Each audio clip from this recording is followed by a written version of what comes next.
This is a LEGO set I'm looking at, and I literally can't believe it's real and exists. LEGO sent me the new Ghost and Phantom 2 set from AHSOKA to review for you guys, and I literally could not be more excited. This set will retail for $160 when it comes out on September 1st. It's got 1,394 pieces and 5, count 'em 5, exclusive minifigures. This set is really, really awesome. It's so crazy to me that the Ghost is back in LEGO form, and I'm kind of curious to see what you guys think of it compared to the old Ghost. I've actually got that video coming very soon, so stay tuned for that, but this video will just be focused on the new one, so let's get into it. The first minifigure we'll look at is First Officer Hawkins. Now, we don't really know much about him as of the recording of this video, but it is a nice figure. You've got a great new torso print that I like a lot, got your badge on there and the belt, and the head is going to be really great for making custom characters from other shows and movies, so it's really awesome, and just a pretty basic minifig. I guess we'll have to see what he looks like when the show comes out to do a real fair analysis. Similarly, we've got Lieutenant Bea. Not much is known about him as of the recording of this video, but with AHSOKA on the way, we'll surely find out soon.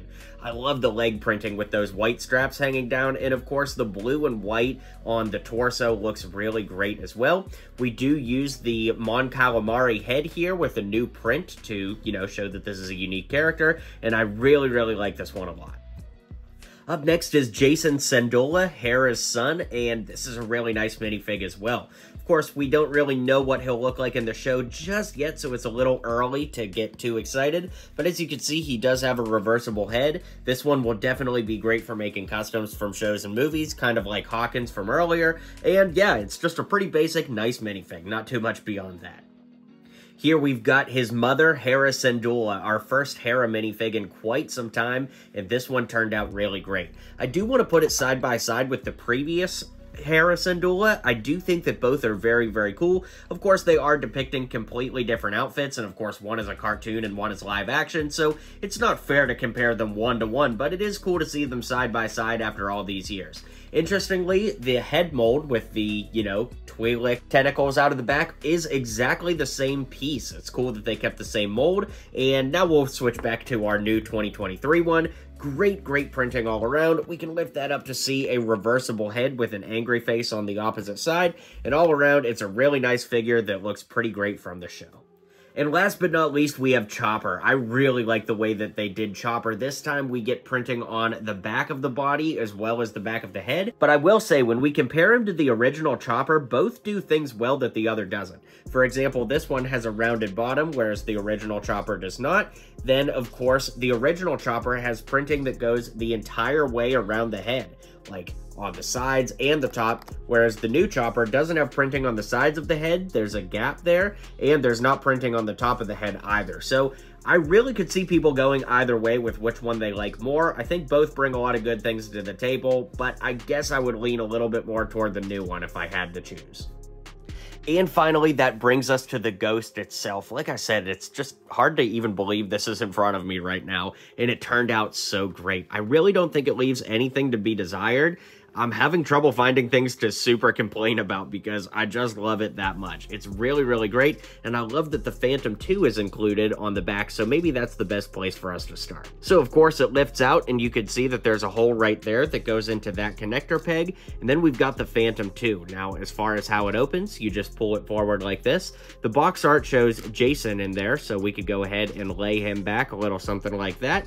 You can see that there's a printed piece inside, and we do get a lot of stickers on this set, not just on the Phantom 2, but in general. So stickers up top, stickers on the side, stickers everywhere. The only major play feature, I suppose, for this is in the back here, where we can store some extra binoculars and a little blaster. But beyond that, it's just a cool little satellite ship that comes off, and again, you kind of click it into place on that stud, and with that little Technic piece there, and then you're back in business, and you've got everything connected up. The next removable part is this entire front section, so it's probably easiest just to pull it straight forward, a little something like that. It is nice that this dome up front has printing on it, but this up top does have a sticker you need to put on. So on the inside, you can see they put some thin stickers along the sides here, and then of course you could place a minifigure right on those studs to have them seated there. And you can sort of see the minifig through the front, but it is kind of tinted, so it's a little bit difficult to see them. I do want to talk about the steering wheel or steering contraption that uses the lightsaber piece there from the Inquisitors. That's quite cool. Then, of course, you can click this back into place, a little something like that. And there's space right above to fit another minifigure to be in a secondary pilot position. Then that closes up and you've got him right there. Of course, one of the most iconic parts of the Ghost is the little bubble up top here, and you can seat a minifigure inside, a little something like this. You just have to put them in the sitting position and close it up, and then they're nice and secure up top. So there's lots of places to put the Ghost crew, and I really dig that. Now, when we're sliding the cockpit back into place, you want to be careful that this little piece that's in my hand right now goes into the groove right here, this little U-shaped groove. So you click that into place, and the reason for that is this gun can turn, but when you move it from side to side, it'll actually shoot out the missiles here. So that's quite cool. There goes the missile. Probably lost that to the bin forever, but yeah, definitely cool, and I think that that's a great play feature to add in there. And of course, the moment we're all waiting for, you can lift up the entire top part to see the interior. Now, I'm going to move the camera around, but I did just want to show you a brief overview of the interior, just a little 360 look here, and now we'll get a little closer in. Right off the bat, I love that there's so much space for the characters to move around the cabin. We've got a little computer piece right there, which is cool, and then on both sides, we have these little warning stickers that go on, so you can see the yellow one there and the yellow one right there. Over here, we've got the sink right there with a little faucet, and then next to that, we've actually got a little box here, and there's some stuff inside the box, a little something like that. As you move around the cabin here, you can see that there are some steps that go up to this little piloting position, which is cool, and you can very, very faintly see to the inside there where the lower pilot would sit, and I think that that's a really, really great detail, and it just makes this thing feel so homey and lived in. Of course, it's just as easy to close back up. You just kind of slide it into place, click it down, and you're good to go. Now, as far as the outer details, I really love all of the different colors, and especially these panels that were put into the side. As you can see, when I spin it around, we've got these engines in the back that look really great, and if I lift it up, you can see that there are actually 3 landing gears. Boom, boom, boom, and that's really great to keep this up and supported.